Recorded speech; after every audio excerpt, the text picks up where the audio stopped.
एक देश का नरेंद्र मोदी, इनका नाम है प्रधानमंत्री, प्रज्वल रवन्ना को जिसको रेप कन्विक्शन हुआ है, नरेंद्र मोदी उसका प्रचार कर रहे थे। अगर जरा सा भी नैतिकता आरएसएस भाजपा में है तो प्रधानमंत्री इस्तीफा दे। डींग हाँक रहे थे अमित शाह लोकसभा में कि पीओके पीओके, तो पीओके काहे नहीं ले आए?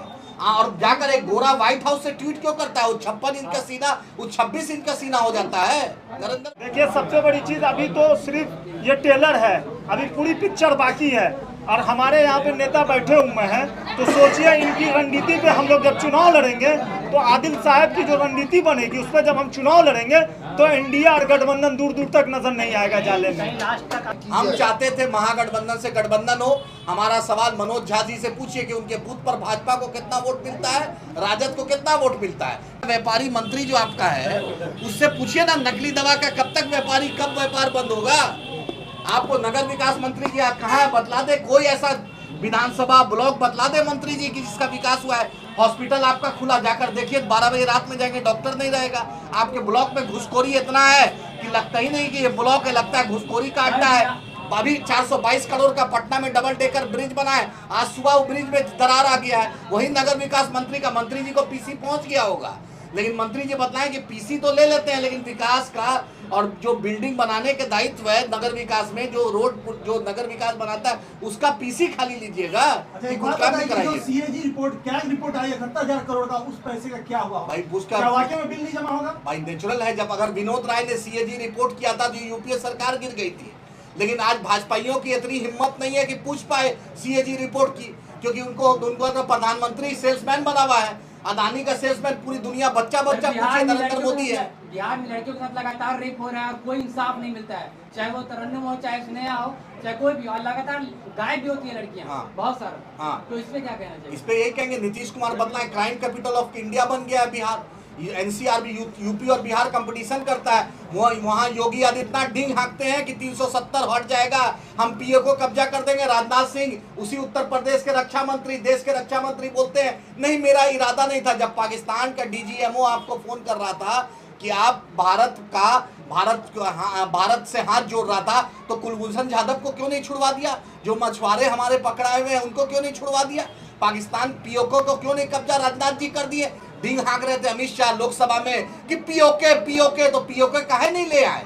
और जाकर एक गोरा व्हाइट हाउस से ट्वीट क्यों करता है? वो 56 इंच का सीना, वो 26 इंच का सीना हो जाता है। नरेंद्र मोदी जिस चाइना को झूला झूला रहे थे, वो चाइना तो पाकिस्तान की मदद कर रहा था।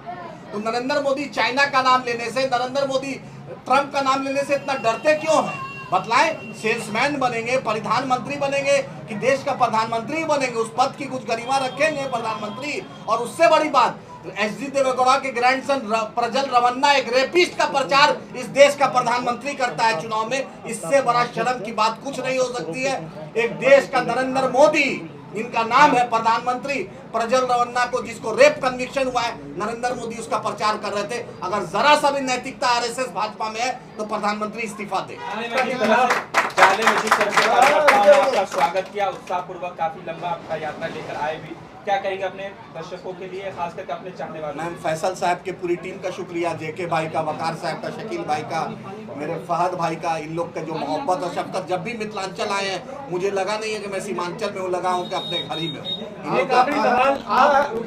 10 विधानसभा में आपने पार्टी ऑफिस खोला है जी सर, तो आप कैंडिडेट 10 विधानसभा में अभी दे रहे हैं सर 10 से ज्यादा इंशाल्लाह देंगे। अगर मुझे बैरिस्टर असदुद्दीन ओवैसी साहब मेरी बात मान ले तो मैं चाहूंगा कि जब बिहार के नौजवानों में आज गैर मुस्लिम भाई, हिंदू भाई, चाहे दलित हो, पिछड़ा हो, अति पिछड़ा हो, राजपूत हो, भूमियार हो, आज बैरिस्टर असदुद्दीन ओवैसी साहब को यूथ आइकन मांग रहा है। जिस तरीके से हिंदुस्तान जिंदाबाद और पाकिस्तान मुर्दाबाद का बैरिस्टर असदुद्दीन ओवैसी साहब ने नारा लगाया, जिस तरीके से पाकिस्तान को एक्सपोज किया, पाकिस्तान में जाकर एक्सपोज किया, जिस तरीके से पूरे विश्व में भारत का झंडा बुलंद किया, आज हिंदू, मुसलमान, ब्राह्मण, झा जी, सिन्हा जी, सिंह जी, किसी से भी पूछिए, आज बैरिस्टर असदुद्दीन ओवैसी साहब को यूथ आइकन बनाया है। जिस तरीके से आज सिराज ने मैच जिताया, उसी तरह आज चाहता है कि देश का सबसे ईमानदार छवि का नेता, उसका नाम अगर देश में है तो बैरिस्टर असदुद्दीन ओवैसी साहब, और बिहार में है तो अख्तर उल इमान साहब।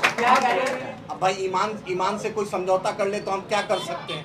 हम तो ईमान वाले हैं, हम तो ईमान पर भरोसा रखते हैं। अब कोई मीर जाफर निकल जाए, जयचंद निकल जाए, एक नाथ शिंदे को पाला बाल ठाकरे साहब ने, उद्धव ठाकरे ने पाला, उन्हीं के पीठ में खंजर घोंप दिया।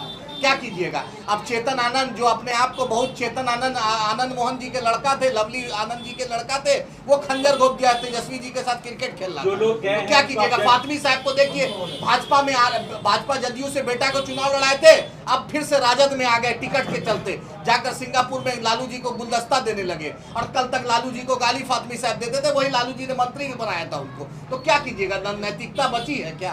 आप किसके साथ गठबंधन कर हम चाहते थे महागठबंधन से गठबंधन हो। हमारा सवाल मनोज झा जी से पूछिए कि उनके बूथ पर भाजपा को कितना वोट मिलता है, राजद को कितना वोट मिलता है। मनोज झा बताएं, राज्यसभा के सीट क्यों बर्बाद करते हैं। मनोज झा जी ना वोट दिलवा पाते हैं, सिर्फ स्क्रिप्ट लिखना जानते हैं गमछा में रखकर। ये समाजवाद नहीं, ये मक्कारवाद है। मैं बोलता हूँ अगर राजद में जरा सा एहसास था तो शरद यादव जी के घर में देते, किसी दलित को, पिछड़ा को अशफाक करीम साहब की जगह पर आप किसी दूसरे अशफाक करीम साहब को देते। लेकिन आप वोट मुसलमान का, यादव का, दलित का, पिछड़ा का। अब मनोज झा जी जो दिल्ली में भी प्रोफेसरी का तनख्वाह उठा रहे हैं, फिर राज्यसभा का भी तनख्वाह उठाएंगे, जिसका गमछा लगा देंगे और बस गमछा वाला लिख कर कागज में पढ़ देंगे, हम ताली बजा देंगे। आप चुनाव जीत कर आइए विधानसभा से, लोकसभा से मनोज झा जी, तब समझेंगे ना जनता के बीच में। आप भाजपा के खिलाफ कह रहे हैं, जो लोग भाजपा की बी टीम कहती है AIMIM को, उनको क्या कहना चाहिए। तब तक कितना सुनते रहेंगे। सब लोग बोलता है हाथी चले बाजार कुत्ता भौंके हजार, कितना सुनिएगा। जनता की अदालत में जाएंगे, इंशाल्लाह जनता जवाब देगी।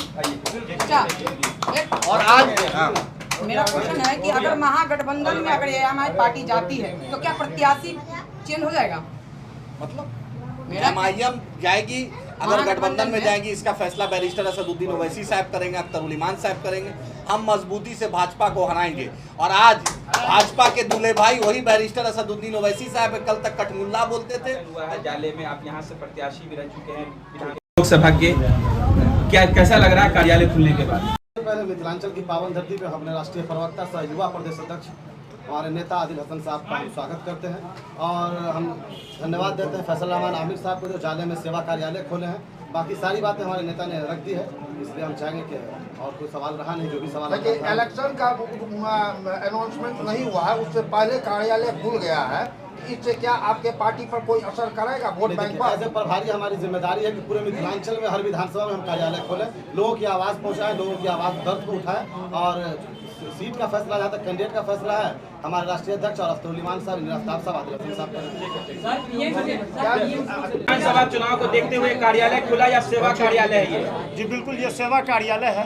सबसे पहले हमारे जो नेता हैं असदुद्दीन ओवैसी साहब, और जिस पार्टी से हम हैं MIM का सेवा कार्यालय खुला है, जो यहाँ आज मिथिला की पवन धरती दरभंगा के जाले विधानसभा में हम लोगों के नेता युवा के प्रदेश अध्यक्ष और राष्ट्रीय प्रवक्ता हमारे नेता जनाब आदिल हसन साहब का हम स्वागत करते हैं। वहीं हमारे मिथिलांचल के प्रभारी और पूर्व लोकसभा मधुबनी प्रत्याशी जनाब वकार सिद्दीकी साहब का, यहाँ पे JK साहब हैं, क्यूटी से संभावित हमारे उम्मीदवार जो है पार्टी के शकील रहमान साहब हैं, फहद भाई हैं, फहद भाई हैं, और मलिक साहब हुए, और दानिश भाई हुए, जुबैर भाई हुए, निमरोज भाई हैं। जितने भी हमारे यहाँ पे पार्टी के एक एक वर्कर, एक एक कार्यकर्ता को हम दिल से धन्यवाद देते हैं कि इस प्रोग्राम को आज जाले में ऐतिहासिक प्रोग्राम। आप कह रहे हैं कि सेवा कार्यालय खोले हैं, लेकिन आप आज जो जाले के रोड पे प्रदर्शन किए हैं अपने नेता की अगुवाई में, वो कहीं ना कहीं जाले और मिथिलांचल के उन नेताओं की होश उड़ाने के लिए काफ़ी है। देखिए, सबसे बड़ी चीज़ अभी तो सिर्फ ये टेलर है, अभी पूरी पिक्चर बाकी है।